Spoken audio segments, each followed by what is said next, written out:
Well, thank you for coming out. It is our October breakfast meeting. This is the election crunch time, and the fact that you all made it out here early on a Saturday morning warms my heart.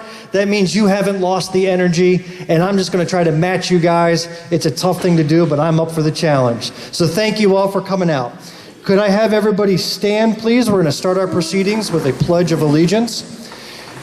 For those who are new to this meeting, we put a special emphasis on the final two words of the pledge. So please join me. I pledge allegiance to the flag of the United States of America and to the republic for which it stands, one nation, under God, indivisible, with liberty and justice for all. Thank you. Please be seated. Before we begin our proceedings, if we could please have a moment of silence, I would like to also take some time to fondly remember one of our dearest members, Ms. Wanda Moore. The last time we had a breakfast meeting in this very room, I had received word, literally as we were setting up, that Ms. Wanda had a brain aneurysm and she was in the hospital, and we were all praying for her recovery, and sadly, within the week she had passed. So even to this day, we dearly miss her. Let's keep her in our thoughts, and let's have a moment of silence, please.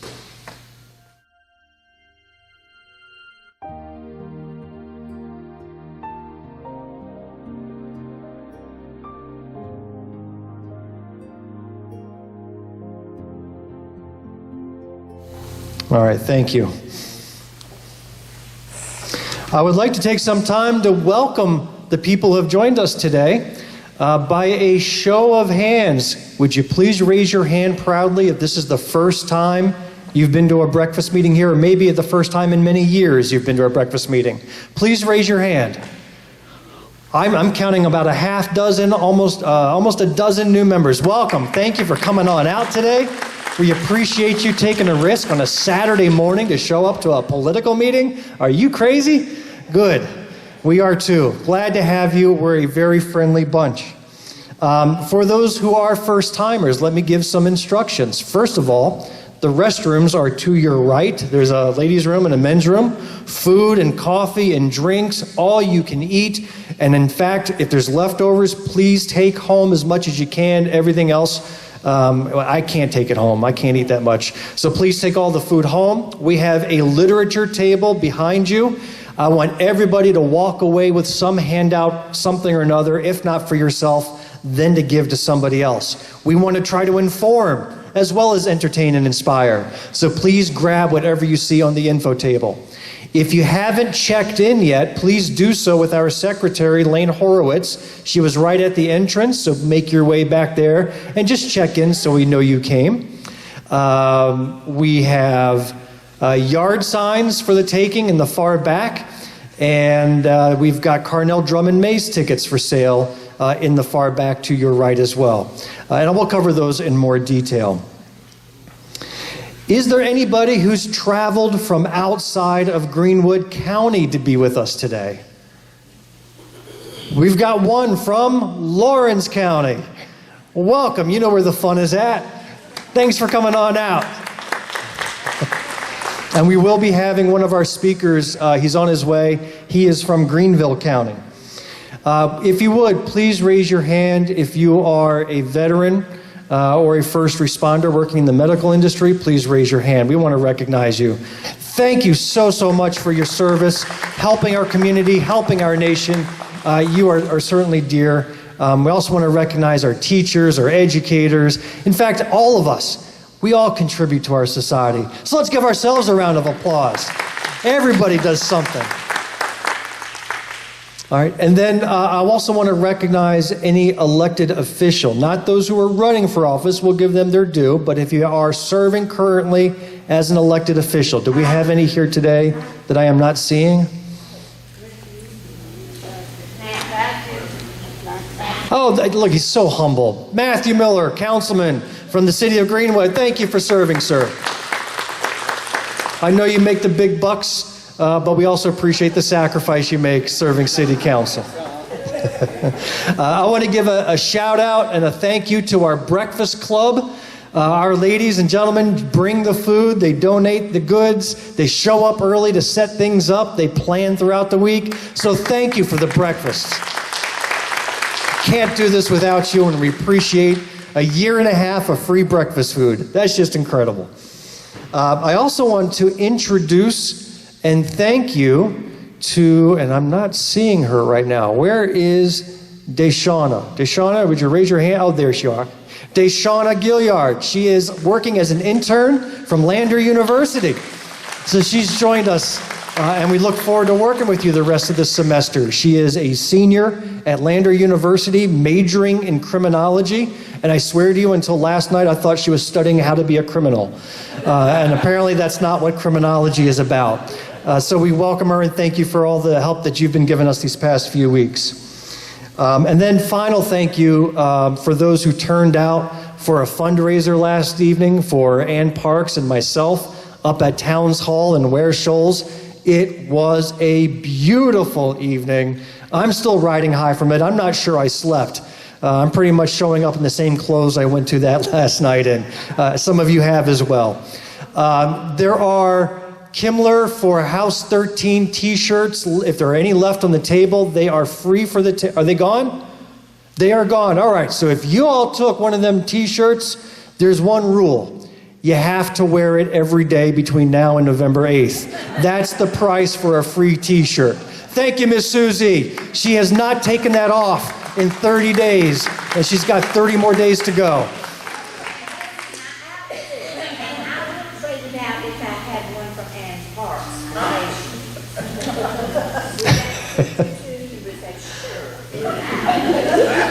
Well, don't do it in my sight. You're mine. You're mine for now. So thank you all for taking it. Get those shirts out. Wear it proudly. Get together with some like-minded folks. Go walk around the mall together in a crowd of truth matters, honesty matters, facts matter shirts. Spread that word. We need a little more of that in our community. So our agenda today, we have a very healthy agenda as we barrel towards Election Day. I'm going to start off with some news. We have Reverend Annette Edwards here, who is running for mayor of Greenwood. She's going to speak for a few minutes. We've got Teresa Griffin. She is running for County Council, District 1, and she's going to introduce herself, although I think most of us know her already. If there are any other candidates in attendance, we would love to give you a few minutes to speak as well. And then we'll also have Jalen Elrod. He's coming down from Greenville. He's on his way. He's the third vice chair.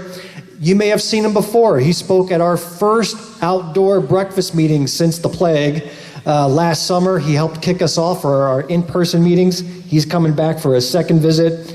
We'll have our coveted Volunteer of the Month award, and then we will close things out. So what's happening here in the Greenwood County Democratic Party? Well, there's a lot going on. You may have heard there is an election happening. November 8th is the date. We have created a very simple handout for everybody this year. We've got hundreds of these flyers showing our statewide and our local candidates. Please grab them from the table. Everybody here needs to take at least 5 with them with the intention of handing them out to family, friends, neighbors, have them in the house, have them on standby. We need to educate the community. We do have people going door to door. We're sending out mailers. We're making phone calls. But the most effective method is face-to-face, just like what you guys can do for us. Okay? Everybody commit to grabbing 5 of these flyers and handing them out. We also have on our website, if you click on that Election 2022 button, if you want to follow any of these candidates on social media, links to their websites, links to their Facebook pages, Instagram, TikTok, whatever, go to our website. We've got it all collected and gathered for you. Please take a look and follow them. So how can you help? I've got 9 things, maybe even more, of what you can do to help the cause as we head into the final month and week of this election cycle. Number 1, grab some of those handouts and distribute. In addition to the flyer of all the candidates, I know Teresa has a flyer. I know Ann Parks has a postcard. I've got some material. There's good stuff there. grab them all. Don't be shy about taking them as long as you commit to handing them out to somebody, whether it's at church, a workout group, a social club, a book club, anybody you know. It's just information. We want to try to get it out together. We have been having at least 2 to 3 times a week at our headquarters near the courthouse phone banking. We are making calls to Democrat-leaning folks in the area, and we want to inform them about coming out to vote, give them information about who's running, let them know where they go vote. Please join us. I'll be honest with you, it's been a bit lonely. Thank you to Carl, thank you to Kathy for showing out last week. We had a few more who've shown up. Susie and Betty Rose have shown up in the past. Thank you for helping out, making phone calls. We need more. So I've got the lists, we've got a script, it's real easy to do. And you know what? Most of these people don't know you. So if you feel queasy about bothering them, they don't know you, you don't know them. They're strangers, they'll forget about you after the call. It gets easy with every call you make, and it's effective to do so. So be on the lookout. We're going to have 2 more this week, and then we're going to increase it to 3 or 4 more times as we get close to election. Look for our website. Look for our email newsletter. We try to get that word out. Give me a call directly if you want to get on the schedule. Grab yard signs. We've got 1 million yard signs. In fact, Deshawn is back there putting together a bunch of yard signs. And Deshawn, if you could open those boxes that you see behind you, there's a whole bunch more signs there as well as stakes, the metal poles to put them together. Grab all you can. If you are in Ann Park's district, please grab some Ann Park signs. Lisa Ellis has a bunch of signs.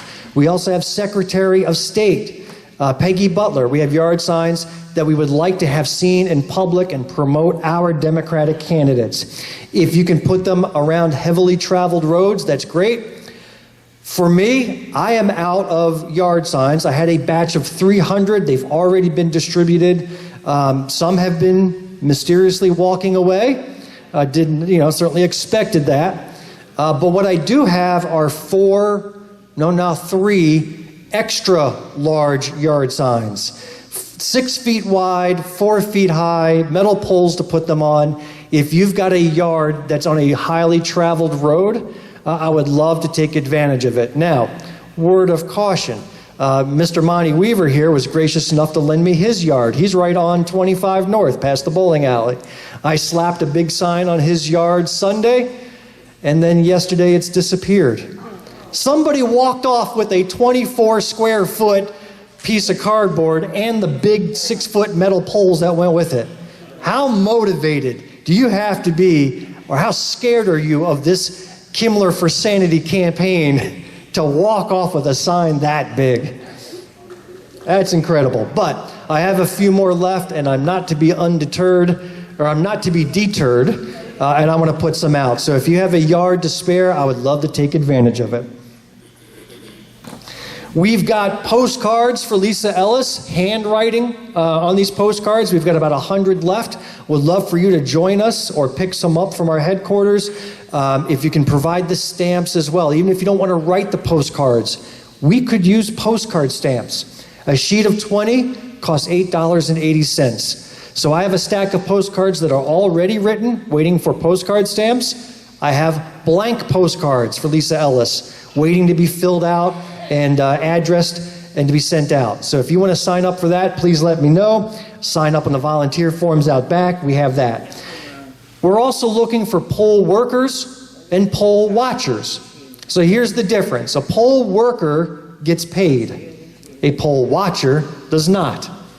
A poll worker works for the county. You're basically on the county's payroll, and you have to work. It's a long shift, 13 hours. 7 a.m. to 7 p.m. plus setup and takedown. There's a little bit of training involved. You get paid. I've done it before every chance I get, and that money's nice, but you also are doing a civic duty. Contact the voter registration office, talk to Connie Moody, and sign up. There's still time if you want to work as a poll worker. We also have forms in the back. You can take a form with you or take a picture of it with the contact information. A poll watcher works for the Democratic Party, and you don't get paid, But you don't have to work the full 13-hour shift. It truly is a volunteer position.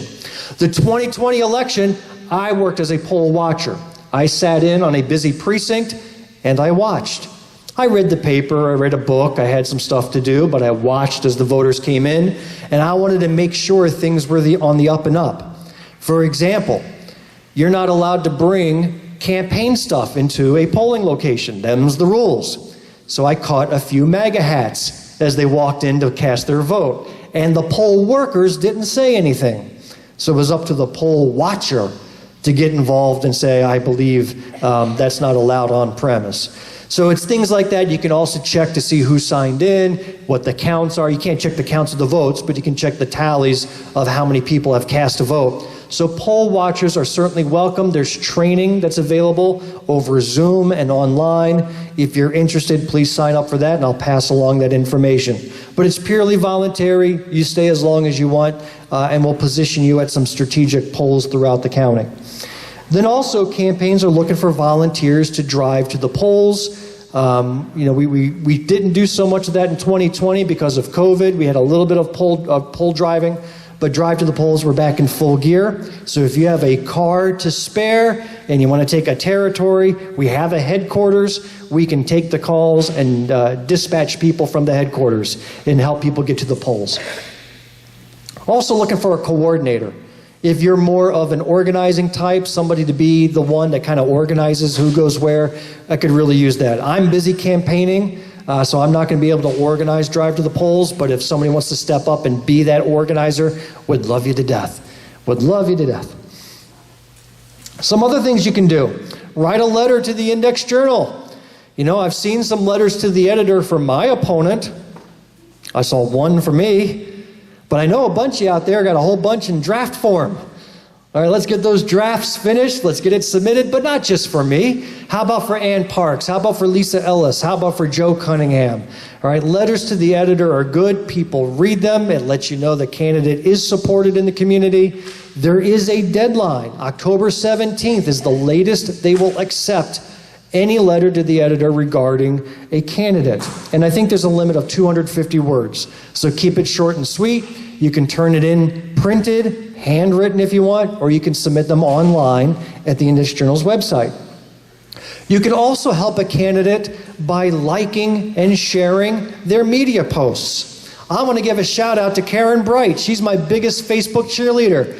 She shares all my posts. All right, now, I wish you had like 1.2 million followers. You got to work on that number. But doing that spreads the word and helps people see what the candidates are saying that might not be following them directly.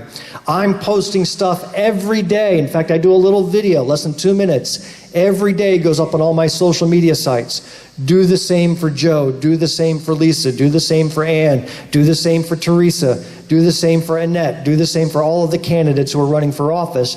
It's time to spread the word and get people informed. And then finally, vote. And make sure everyone in your family votes as well. All right. Now I also want, I have one more slide of things to do. All right, I did have 12 after all. Hosting meet and greets for candidates in your area. I've been very blessed that Susie Holloway, Rock Wise, Mega and Samir Lal, they have all scheduled meet and greets in their precincts for my campaign. So we've sent out postcards and flyers and get a chance to meet Republicans and Democrats alike. I don't care. I want to talk to anybody. Meet and greets are very powerful. If you wish to host one, get in touch with your candidate. Ann Parks would love to do a meet and greet. I certainly would as well. And then also contribute the money to the candidates that you support, all the way up and down the ticket. Boy, I've always donated money to campaigns in the past. Usually it goes off in some black hole. I don't know what they do with it. As a candidate, let me tell you, we need the money. Every penny is put to good use. I can tell you personally, it went for yard signs, big and small. It's gone to mailers. It's gone to advertising. We're putting that money to great use. And in fact, all of you who have donated, whether it's $5 or $1,000 to my campaign, has allowed me to get a billboard that's going up on Monday. Those things ain't cheap. It's going to have my smiling face. And the best part, is that it's located right around the corner from McCravy's office on the bypass. That's right. Look for it at the cookout on Monday. As you make that curve, you see the big cookout sign, and my billboard is right there, and then McCravy's office is right on the curve. He's got to see my smiling face looking at him every time he goes to work. So this is the billboard. It says, tired of South Carolina ranking at the bottom? It's time to do better. Facts matter, honesty matters, truth matters. All right, so thank you for making that possible. Thank you. And I'd like to see somebody steal that billboard. I dare them. Steal that billboard. Walk away with it. I dare them. All right, time for some quick information. This is also found in your agendas. If you haven't gotten an agenda, please do get one. Voting is on November 8th. That's Election Day, and all 50 precincts are open for voting. But for the first time ever, we have 2 solid weeks of in-person early voting. 4 locations throughout Greenwood County, and you can show up to any of them. 2 in the city, 1 in Ware Shoals, 1 in 96.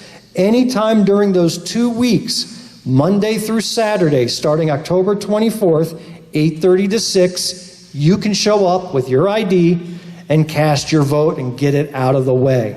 Why wait? There's no guarantee you and I are going to be around on November 8th to cast a vote, so let's get it out of the way and do it now, and that way you don't have to worry about it.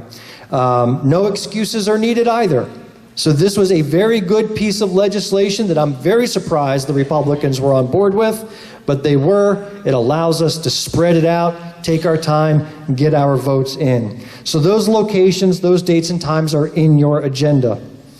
Absentee voting is also available, but you need to jump on that right away. They did take away the excuses. There's a smaller set of excuses, which I'll talk about in a minute. But absentee voting, if for some reason during those 2 weeks and on Election Day you can't make it, you need to apply for absentee ballot right away. Call the voter registration office, 864-942-3152. Call that number, request one. They're going to ask for your Social Security number, at least the last 4 digits. They'll mail you an application. They won't mail you the absentee ballot. They'll mail you an application for a ballot. Then you got to fill out that application, send it right back. Fill it out carefully, follow all the instructions. It's a lot of stuff you got to fill out. Fill out that application, mail it back right away. The office has to have it by October 28th. Yes? Do they send it online also? Can you fill it out? You can. So you can go to scvotes.gov and download an application as well. That's a very good point. Thank you for that. But you have to get it mailed, and they have to receive it by October 28th. If they get it on October 29th, you will not be able to cast an absentee ballot.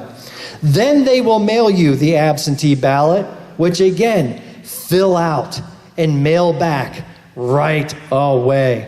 If they don't have it in their hands by 5 p.m., or maybe it's 7 p.m., November 8th, it won't count. If Louis DeJoy, running the U.S. Post Office, decides to slow things down, too bad. Get it back in the mail right away. The sooner the better. So those are absentee voting. We talk about the reasons. There's only a few reasons. There used to be a little bit more than this, but they took some out. They thought that giving you 2 extra weeks to vote was worth reducing some reasons for absentee voting.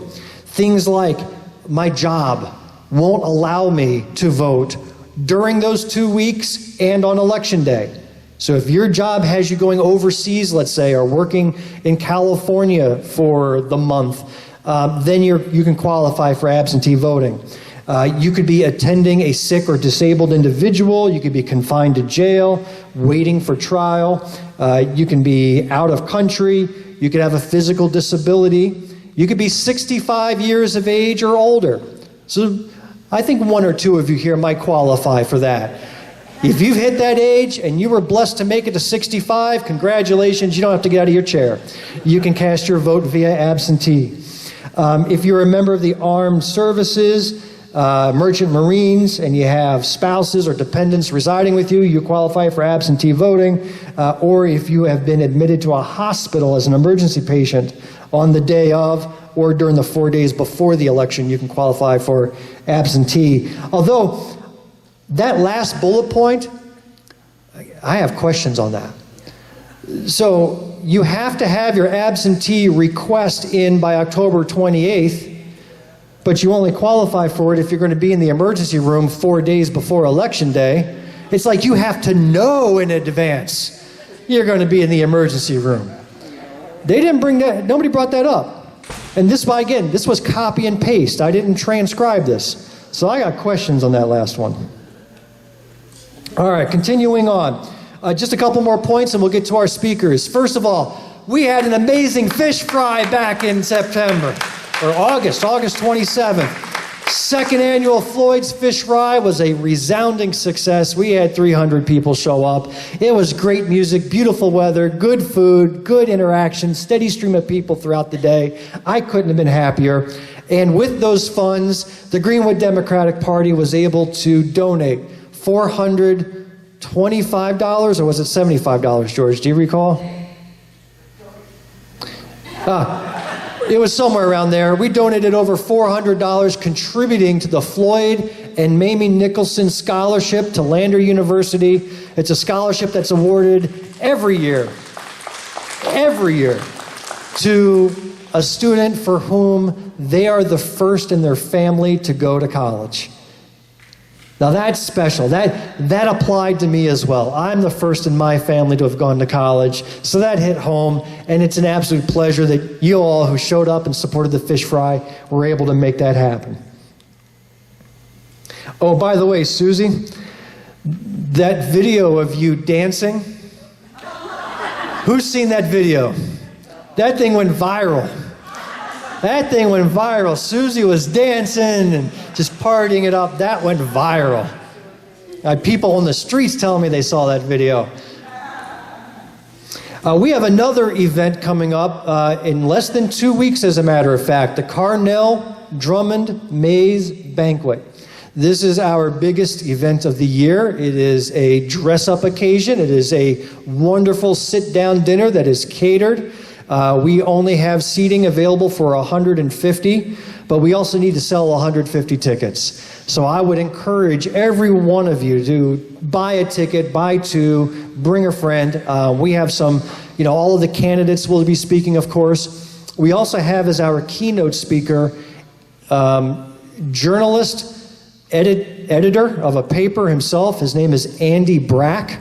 You can see his column in the Index Journal every Saturday. He is a fantastic, powerful writer. He is an even better speaker, and he has agreed to come down. In fact, he said, if for nothing else to annoy John McCravey, I'd be happy to do this. Because the two of them don't get along. So I'm happy that he's my keynote speaker. Tickets for the meal are only $30. It's actually the lowest that we've ever charged. So we're happy to bring a low price to it, but we need 150 tickets to sell. We could even use your help selling. Kathy Swindell has organized a team of people to call Democrats and encourage them to attend and buy some tickets. If you want to join Kathy in that endeavor, please see Kathy back there. George, her long-suffering husband, is working the ticket booth, so if you want to buy some tickets or commit to buy some tickets or commit to sell, George can take care of business. Again, it's only $30 a ticket, no other expenses. We're also selling raffle tickets. Now, I want to call out a wonderful man, Simeon Spearman, one of the most talented artists in Greenwood County and Abbeville. I've seen his work. He's had his gallery on display. Just incredible stuff. He's donated, five pieces of original art. Then you'll see pictures of those online and in our newsletter very shortly when I get them out this weekend. Raffle tickets for that are only $5 a piece, but the piece of art that you could win from that is absolutely priceless. And I tell you, I can't be, the generosity there, that's just your time, that's your heart, that's your soul that he's donated for this cause. So get your dinner tickets, get some raffle tickets. We'll also be selling at the door, but I'd rather it be sold out ahead of time. I want to know that we can meet our obligations to the caterer. It's at Destiny Plaza on 1560 Parkway. It'll be from 6 to 9 on Thursday evening, the 20th. Yes, Kathy? If you're unable to